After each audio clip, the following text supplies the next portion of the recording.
Hello everyone, my name is Melisa Trockels and today I'm going to teach you a couple of things that correlate with organic chemistry. So the first thing will be IUPAC nomenclature. And IUPAC stands for International Union of Applied Chemistry. Nomenclature stands for naming, giving something a name. And we're also going to look at common names of molecules. So basically, there are two differences. The first difference is IUPAC can be difficult to remember and common names can be very easy to remember. This is due to common names not having numbers, prefixes, or suffixes. Okay, let's begin. So we'll start with the easier one. We'll start with some common name examples. We're going to look at this one right here. Now the first thing you should do is count how many carbons there are. Okay, so we see 1, 2, 3, 4. With that said, we can note that this is going to be a butane, or it's going to have the prefix BUT. Okay? Now I will give you the other prefixes that correlate to numbers. 3 correlates with prop. Sorry, this is not very organized. 2 correlates with eth. 1 correlates with meth. 5 correlates with pent. 6 correlates with hex. 7 correlates with hept. 8 correlates with oct. 9 correlates with non. 10 correlates with dec. Okay, now that we have that known, we're only going to be looking at this molecule and we're going to refer to this right here to name how many carbons there are and how to give it a proper name. So we did identify that there are 1, 2, 3, 4 carbons, and I can make that more apparent by putting C's here. And I can also make it understood that for these carbons to be stable, they have to have 3 hydrogens attached.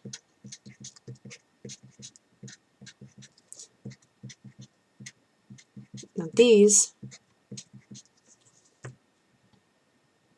are methyl carbons, and that's because there is only 1 carbon and it is on the end. Okay, this only has 1 hydrogen attached to it due to stability. Okay, so now that we see we have 1, 2, 3, 4 carbons, we can automatically write that it is a butane. Okay, now we have to look at the shape of this molecule. This shape like this is characterized as an isobutane, and that is because it has 3 methyl groups attached to it. Okay, not too difficult. Next, so we're going to be looking at, we'll skip this one. We're going to be looking at this one right here, which can also be drawn as this. Okay, so we're going to count the number of carbons first. We have 1, 2 carbons, so we can automatically put eth, and we can also identify this group right here as an alcohol that is bonded to the molecule. So we can put alcohol at the end of the name. Now, when carbons are attached to an alcohol group, which is OH, it adds the prefix to eth, YL. So this molecule is called ethyl alcohol. And again, these carbons, this carbon has 3 H's, and this carbon has 2 this time, so it is stable. Next we're going to look at some IUPAC naming examples, or IUPAC nomenclature examples. We'll start with the same one we just looked at, except this time we're not going to name it with the common name, we are going to name it with the IUPAC name. So we are going to identify that this has a methyl group, which basically means this carbon has 3 hydrogens attached to it. That is considered a methyl group. So we can put methyl. Now we have to identify where that methyl is attached to on this molecule. Now, we'll have to count the longest chain of carbons on this molecule. So the longest chain would either go from here, 1, 2, 3, or from here, 1, 2, 3. You can't go 1, 2, 3, 4 because that's not a chain. You have to have it connected, so it has to go 1, 2, 3, since we already identified this as the methyl. So 1, 2, 3. So that means this methyl group is attached at the 2 carbon. But we're not done yet because in conclusion, we have to put the prefix for the longest chain and name the actual molecule. So this is the longest chain here. And we know that since there are 3 carbons on this chain, it is going to have the prefix of prop. Okay? And we're going to identify this as a propane. So there you have it, 2-methylpropane.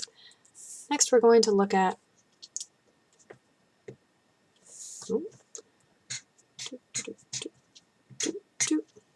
okay. So first we're going to count the longest carbon chain. We'll see some examples and then choose which one we think fits. We have 1, 2, 3, 4, 5, 6.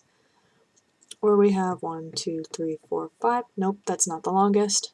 So we can go with this right here. Now what we want to do is make sure we name this methyl group. This is a methyl group. I'll identify it as such to make it more clear. And that is a C, not an O. I can identify it as such to make it more clear. Okay. We have to name this methyl group on the lesser number. So that means instead of naming it on a 6, we would try to name it on a 3, or instead of naming it on a 5, we would try to name it on a 2. So with this in mind, we know that this is a 1, 2, 3, 4, 5, 6 carbon chain, and I can either go starting 1 here or starting 1 here. But we want it on the lesser number, so we're going to start it here, right here, because this is the lesser number. If we were to start it on the other end, we would have started at the 1, 2, 3, 4 carbon methyl group, which is more than the 3 carbon methyl group. So that means we can name it 3-methyl, and then we can name the longest carbon chain, which is a 1, 2, 3, 4, 5, 6, and 6 has the prefix of hex. So this is a 3-methyl hexane. Well, there you have it. There are many more examples and many more rules that correlate with this, but this is just some basic information. I hope this helped. And again, this is Melissa, signing off.